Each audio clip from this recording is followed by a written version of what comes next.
So here's an example of Kress's notion of framing.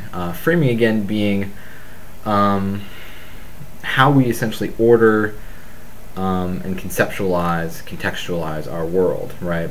Using various types of modes. Right. One thing I think Kress doesn't really explore very much is music in terms of a multimodal possibility, and I think it's really applicable. I'm not surprised that he doesn't talk about music a lot because, again, he's a linguist. He's more interested in terms of language. But music and framing go hand in hand, right? I'll use, of course, any good excuse to play the guitar. I'll use the song One of These Things First by Nick Drake to sort of demonstrate this. First and foremost, a guitar has a certain type of tuning. Tuning is E, B, G, D, A, E, right? For this particular Nick Drake song, it's tuned differently. It's using different types of tuning. I believe it's D, A, D, F sharp, B, D. Okay, so an entirely different series of notes and creates a different type of sound.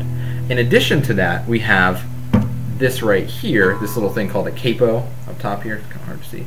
Capo right here, which is me basically doing what's called barring an entire fret to create another set of sounds. So these open strings that I'm just sort of strumming right here are all another series of notes, right, that aren't necessarily that open tuning I just named.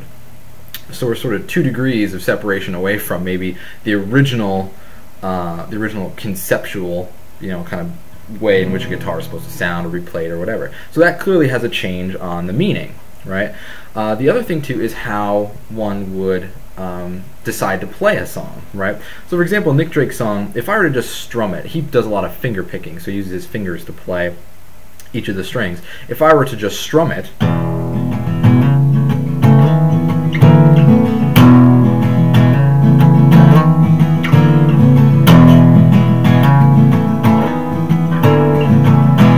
we get one particular type of sound, right? But if I were to pick it and do it this way, I'm sorry.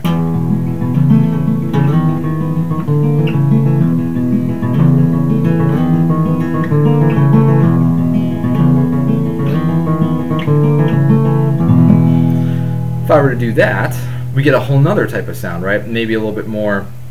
You can hear each individual note a little bit more, right? And certain other notes ring out. That isn't the original picking pattern that Nick Drake uses. It's the same chords, but I chose to use a different type of finger picking pattern.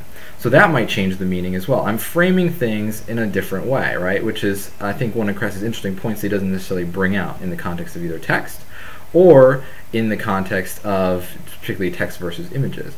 So I think that's really really interesting. The other thing too is, certainly with chords and music and all other kind of stuff, is in addition to just how it sounds, I mean, it conveys a certain type of meaning, right? Certain songs are up tempo or down tempo and or downbeat, and so that conveys a certain feeling, a certain emotion, right? So we're talking about arrangement, we're talking about pathos here, we're talking about very rhetorical types of things,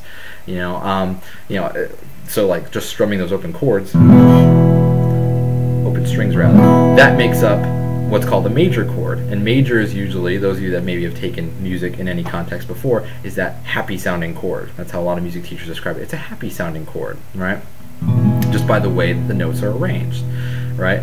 If you play another type of chord, something like that, it's a minor chord, right? It's a very sad sounding chord, right? It conveys a different type of mood, right? So in addition to the way that we pluck the strings, or we strum the strings, or we choose to pluck versus strum the strings, and the type of chord that we play frames it in a certain way. So if we're asking our students to do multimodal compositions and say they're composing their own music, or they're looking for music that's gonna, from somebody else that's looking to get the meaning across of what text they're using, what images they're using, certainly, having them think about, well, how does it sound, right? Is it major, is it minor? Maybe not use those terms, but is it, is what you're conveying a really sad type of topic, right? And this one image has a really sort of,